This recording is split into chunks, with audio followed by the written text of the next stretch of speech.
हार। सुजाता ने आज 10 साल बाद दोबारा बसेरा में कदम रखा था। ये वही बसेरा था जहाँ कभी वह दुल्हन बनकर आई थी।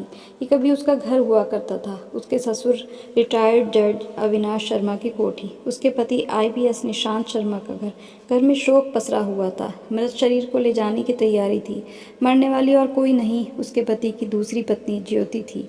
वो जाकर अपनी सास के पास खड़ी हो गई। माँ आंखों में आंसू भरे उसे देखने। उनकी गोद में ज्योति का बेटा आदित्य दुबका हुआ था। उम्र 8 साल थी। ऐसा लग रहा था कि आसपास के माहौल से बहुत डरा हुआ था। निशांत की नज़र जैसे ही उस पर पड़ी, वह अवाक रह गया। ये कुछ ऐसा था जिसकी उसे उम्मीद नहीं थी। मृत शरीर अपनी अंतिम यात्रा पर निकल पड़ा था। सुजाता अपनी सास को सहारा देकर अंदर ले आई। सास ने उसका हाथ अपने हाथों में ले लिया। सुजाता, तुमने मेरा मान रख लिया बेटा। अनु कैसी है? बोलते हुए गला भर आया था उनका। ठीक है माँ, उसे नानी के पास छोड़कर आई हूँ। सुजाता, मेरा दिल बहुत घबरा रहा है। आदित्य का क्या होगा? माँ, आप ज़्यादा न बोलें, आपकी तबीयत खराब हो जाएगी। सुजाता उन्हें तसल्ली देती रही, पर उसके मन में तूफान उमड़ रहा था।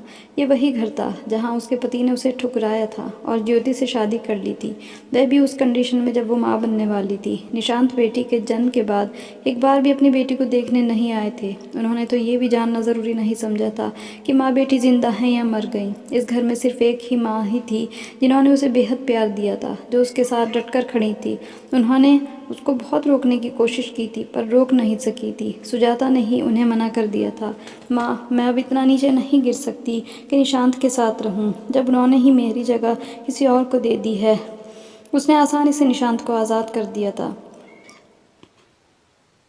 वह निशांत के वापस लौटने से पहले वहाँ से निकलना चाहती थी। माँ, अब मैं चलती हूँ। सुजाता, आज मत जाना, यहीं रुक जा बेटा, मैं बहुत अकेली हूँ। माँ, रूबी और नेहा दोनों यहीं हैं आपके साथ। रूबी और नेहा निशांत की चचेरी बहनें थीं। जब वे शादी होकर आई थी तो ये दोनों नंदे कम दोस्त ज़्यादा बन गई थी। भाभी, रूबी का गला भर आया, हम तो आपका साथ कभी, और वह रो पड़ी। सुजाता माँ के सामने खुद को बेबस पा रही थी। उनके बार बार जोर देने पर वह रुक गई। मम्मी को फ़ोन करके बताया। मम्मी को बहुत गुस्सा आया था, पर सुजाता ने किसी तरह उन्हें समझा दिया। शाम को सब आ गए थे। ये निशांत के चेहरे पर गम के बादल छाए हुए थे। सुजाता महसूस कर रही थी कि निशांत की नज़रें उसे ढूंढ रही थी। वह नहीं चाहती थी कि निशांत से सामना हो, इसलिए वह चुपचाप एक तरफ हो गई। उसने घर वैसे ही संभाल लिया जैसे पहले करती थी। सारे इंतजाम कर रही थी। रात को सास के साथ उनके कमरे में थी। सुबह होते ही वह तैयार हो गई। फिर उसका सामना निशांत से हुआ। निशांत को देखकर उसका मन गुस्से और नफरत से भर उठा। ये मौका इन सब के लिए नहीं था, पर उससे नफरत इंसान से थी जिसने उसकी आत्मा को उछला था। एकदम सुंदर सुगरण गृहिणी निशांत तो उसकी निफासत और खूबसूरती के दीवाने थे।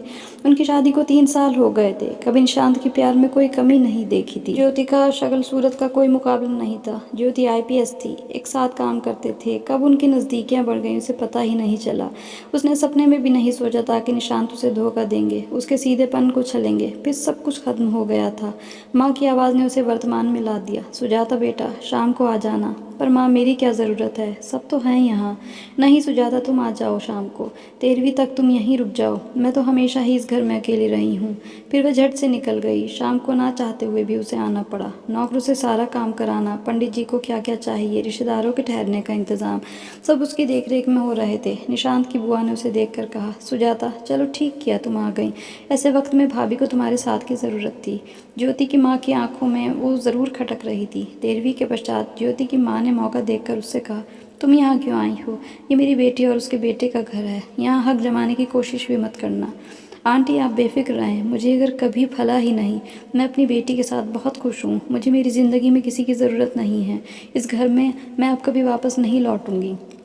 ऐसा कहकर वह रूम से बाहर निकल गई। दरवाजे पर निशांत खड़े थे। शायद वे सब कुछ सुन चुके थे। उनके चेहरे से लग रहा था कि कुछ उन्होंने सुना था। शायद उन्हें उसकी उम्मीद नहीं थी। वो वापस लौट आई। माँ उसे फ़ोन करती रहती थी, उसके हाल समाचार सुनाती रहती थी। उसका दिल नहीं करता था सुनने का, पर माँ का मन रखने के लिए सुन लेती थी। तलाक के बाद उसने एक छोटी सी जॉब कर ली थी। बहुत ज़्यादा तो नहीं, पर माँ बेटी का काम अच्छे से चल रहा था।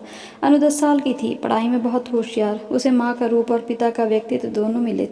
एक दिन जब सुजाता ऑफिस से लौटी, फ्रेश होकर चाय बना रही थी, दरवाजे पर बैल बजी। उसने दरवाज़ा खोला। निशांत खड़े थे, साथ में आदित्य भी था। क्या मैं अंदर आ सकता हूँ? वह दरवाजे से हट गई। इतने में उछलते कूदते अनु भी अंदर से आ गई। उसे देखकर निशांत को झटका लगा। ऐसा लग रहा था कि किसी ने सुजाता की और उनकी मिट्टी लेकर ये मूर्त बनाई हो। वे आश्चर्य से उसे देखते रहे। उन्होंने जैसे ही अपना हाथ उसकी तरफ बढ़ाया, सुजाता ने बीच में आकर आदित्य का हाथ उसके हाथ में पकड़ा दिया। बेटे, ये आदित्य है, अंकल का बेटा। कहते हुए उसने निशांत की तरफ देखा। जाओ जाकर खेलो। बच्चे बाहर खेलने लगे। कुछ देर की खामोशी छाई रही। निशांत ने चुप्पी तोड़ी। मैं बाप हूँ उसका, अंकल नहीं। बेटी है वो मेरी, आवाज़ में तड़प थी। आज 10 साल बाद याद आया कि एक बेटी भी है आपकी। जब मुझे उस घर से निकाला गया था, क्या कभी पलटकर देखने की कोशिश की कि हम किस हाल में जी रहे हैं? अब हम दोनों की ज़िंदगी पर आपका कोई हक नहीं है, न हमारी ज़िंदगी में आपकी कोई ज़रूरत है। उसका खूबसूरत चेहरा गुस्से से लाल हो गया था। आज भी गुस्से में उतनी ही खूबसूरत लगती हो, बिल्कुल पहले जैसे। कुछ भी नहीं बदला। निशांत ने मुस्कुराने की कोशिश की थी और आगे बढ़कर उसका हाथ थाम लिया था। बच्चों को माँ और बाप दोनों की ज़रूरत होती है सुजाता। सुजाता ने अपना हाथ छुड़ा लिया। वह सिहर उठी। नहीं नहीं, अपने अपवित्र हाथों से मुझे छूने की कोशिश भी मत कीजिए। इन्हीं हाथों से आपने उसे छुआ था। खबरदार जो मुझे छूने की कोशिश की। वह गुस्से से काँप रही थी। वह सोफे पर बैठ गई। निशांत घबराकर पीछे हट गया। उन्होंने हाथ जोड़ लिए। गिड़गिड़ा कर बोले, प्लीज़ सुजाता, मुझे एक मौका तो दे दो। अब कोई गलती नहीं करूँगा। मैंने बहुत गलत किया है, एक बार माफ़ कर सकोगी मुझे? IPS Nishant Sharma, handsome, rice ख़ानदान से, उसके लिए लड़कियों की कमी नहीं है। सिर्फ केवल दौड़े चले आएंगे लोग। पर आप गलत जगह दांव खेल रहे हैं सर। यहाँ आप कभी नहीं जीत पाएंगे। आपकी बीवी मर गई, तब आपको मेरी और अपनी बेटी की याद आई। निशांत का गला अवरुद्ध हो गया। बहुत बड़ा गुनाह किया था, माफ़ी मांगना चाहता था, पर तुम्हारा सामना करने की हिम्मत नहीं जुटा सका। सुजाता का स्वर तेज़ हो उठा। यह सब झूठ है। अब आप मुझे अपने झूठ के जाल में और नहीं फंसा सकते। इन 10 सालों में बहुत कुछ बदल गया है निशांत। मैंने सही गलत में फ़र्क करना सीख लिया है। आपके लिए कोई कमी नहीं है। अब किसी बड़े ख़ानदान की या कोई ऑफिसर लड़की देखकर शादी कीजिए। सुजाता कभी नहीं लौटेगी निशांत। तुमने दोबारा शादी क्यों नहीं की? कभी भूल पाई हो मुझे? सही कहा आपने निशांत, मैं कभी नहीं भूल पाई आपको, आपके दिए धोखे को। सुजाता हंस पड़ी। सही कहा आपने, एक धोखेबाज आदमी जिसने मुझे ज़िंदगी का सबसे बड़ा सबक सिखा दिया। पर जानते हैं निशांत, मेरे दिल में आपके लिए अब कुछ भी नहीं है, ना प्यार ना नफरत। मैंने आपको माफ़ कर दिया अनु के लिए। अनु में आपका अंश है इसलिए।